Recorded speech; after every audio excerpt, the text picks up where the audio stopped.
Welcome. My name is Dr. Scott Peterson.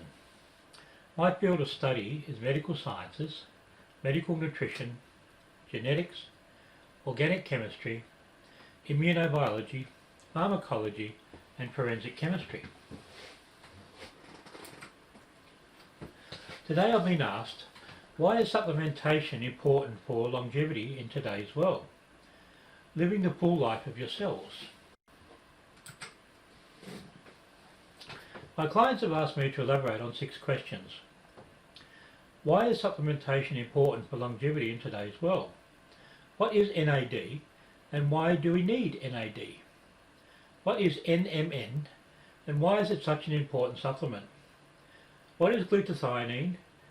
What are the benefits? What are the benefits of taking grapeseed extract? What are the key ingredients one should look for in an effective supplement?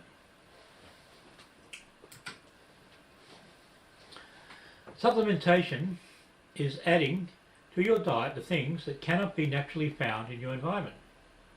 If where you live determines what you can eat and this leads to a deficiency in your diet, you need to take something to make up for this deficiency. Example, sailors of earlier times got scurvy due to a lack of vitamin C. They had to take fruit with them to supplement their diet of dried meat, rum, potatoes and bread. Today, with our busy lifestyle and fast food, we have a situation where we get only 4 types of food groups. We get fibre, fats, proteins and carbohydrates. All these are deficient in vital nutrients necessary to sustain a complete balance. Our body has to take from its own stores to supplement and digest the foods we eat. This leads to calcium loss, depleted electrolytes, stored fats and sugars.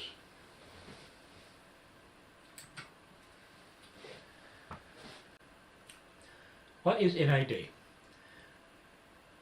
Nicotinamide adenine dinucleotide, or NAD, is a cofactor central to metabolism. Found in every living cell, NAD is called a dinucleotide because it consists of 2 nucleotides joined through their phosphate groups. One nucleotide contains an adenine nucleobase and the other, a nicotinamide, NAD, exists in 2 forms, an oxidized and reduced form, abbreviated as NAD+ and NADH respectively. Both NAD+ and NADH strongly absorb ultraviolet light because of their adenine. For example, peak absorption of NAD+ is at wavelengths of 259 nanometers, with the extinction coefficient of 16,900. NADH also absorbs at higher wavelength with a second peak of UV absorption at 339 nanometers, with an extinction coefficient of 6,220. The difference in the ultraviolet absorption spectrum between the oxidized and the reduced forms of the coenzymes at higher wavelength makes it simple to measure the conversion of one to another in enzyme assay by measuring the amount of UV absorption at 340 nanometers using a spectrophotometer.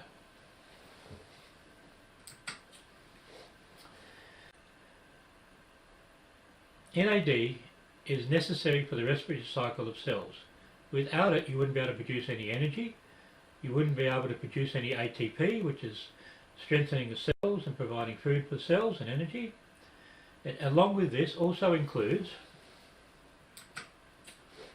NMN, is a precursor to NAD or nicotinamide adenine dinucleotide, meaning it becomes NAD+ through a series of chemical transformations. NAD+ is a critical component found in every cell of your body, but levels of NAD+ fall naturally with age, making NMN a crucial component as a result.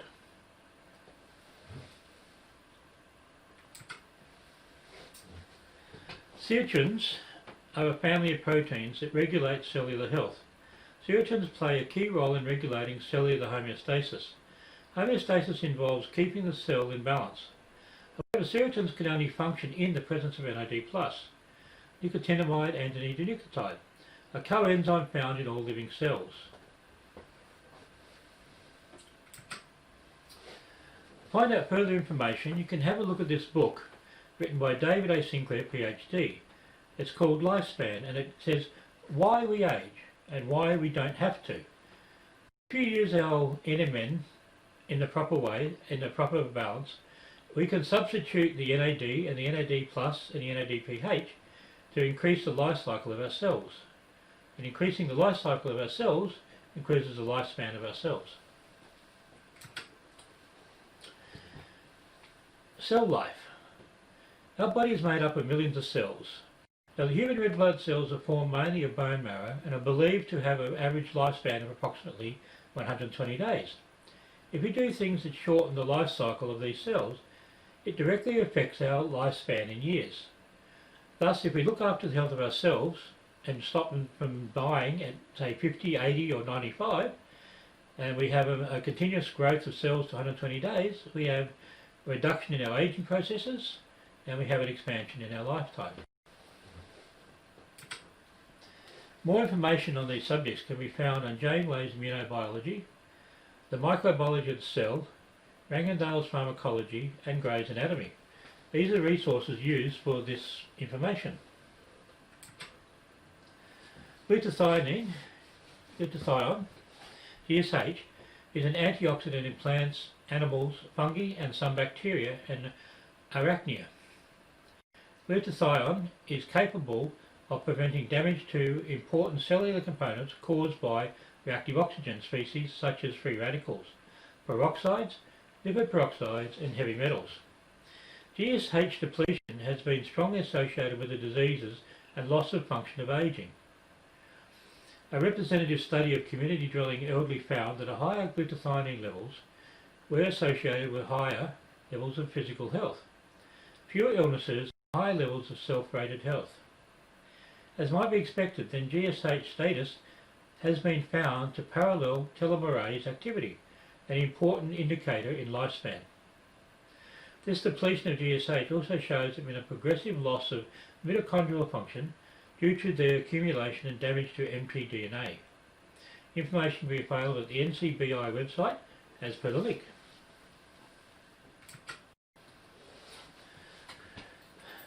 Diseases associated with GSH depletion. Neurodegenerative disorders, Alzheimer's, Parkinson's and Huntington's disease, amyotrophic lateral sclerosis and Friedreich's ataxia, pulmonary disease, COPD, asthma and acute respiratory distress syndrome, immune diseases, HIV, autoimmune diseases, cardiovascular disease, hypertension, myocardial infarction and cholesterol oxidation, chronic age-related diseases, cataracts, molecular degeneration, macular degeneration, hearing impairment and glaucoma, liver disease, cystic fibrosis and aging process itself can all be as a result of a lack of GSH. Critical roles of glutathione: direct chemical neutralization of singlet oxygen, hydroxyl radicals, superoxide radicals, cofactor for several antioxidant enzymes, regeneration of vitamin C and E, neutralization of free radicals produced by phase 1 liver metabolism or chemical toxins. One of approximately 7 liver phase 2 reactions which conjugate the activated intermediates produced by phase 1 to make them water soluble for excretion by the kidneys. Transportation of mercury out of cells and the brain, regulation of cellular proliferation and apoptosis, vital to mitochondrial function and maintenance of mitochondrial DNA, mtDNA.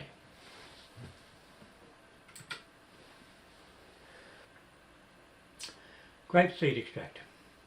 Overall, the high dose of grapeseed extract reduced blood pressure the most. SVP dropped from 148 to 135 millimoles of hydrogen in the high dose group. SVP slightly decreased in the other two groups from 144 to 142 millimoles of hydrogen, low dose, and from 150 to 145 millimoles of hydrogen in placebo. What are grape seeds good for? High blood pressure, bone strength, cognitive decline, oral health, diabetes, chronic venous insufficiency, skin health, swelling, edema, heart health.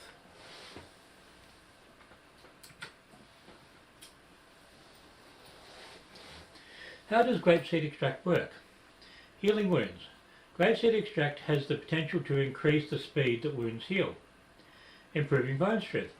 Including grapeseed extract in your diet with calcium has a beneficial effect on bone formation and bone strength for the treatment of bone debility caused by a low level of calcium. Anti-candida activity. The study conducted in Italy examined grapeseed extract's ability to attack candida, a yeast-like parasitic fungus that can sometimes cause thrush. Preventing skin cancer. Grapeseeds contain proanthocyanidins, which might prevent the development of cancer. Cardiovascular benefits. The antidox in grapeseed extract can potentially protect blood vessels from becoming damaged and may prevent high blood pressure. Preventing cognitive decline. Grapeseed extract is very high in proanthocyanidins, which some believe could prevent cognitive decline. Supplement types. There are 3 supplement types. There are synthetics, or the laboratory produced, there are natural, and there are organics. Now it depends on the supplement types that you take. Your body can either be in harmony with it or not be in harmony with it. So choosing an important supplement that regulates how you feel is vital to your health. Yeah.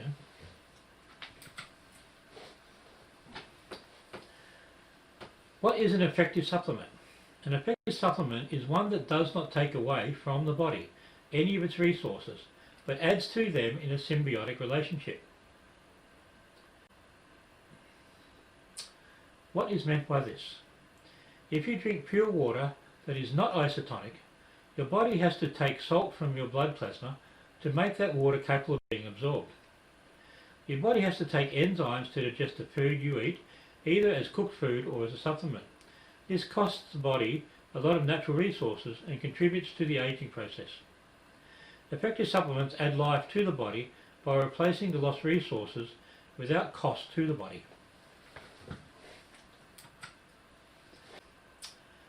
Conclusion. Eating a balanced diet and getting the correct supplements can result in greater health and vitality. If you find you have difficulty with your life, look at the way you're eating your food, or the way you're sleeping, or the way you are taking supplements. Find a balance between that which is good for you and that which is beneficial for your health, that can help you sleep and helps prevent your aging process. Thank you very much for your time.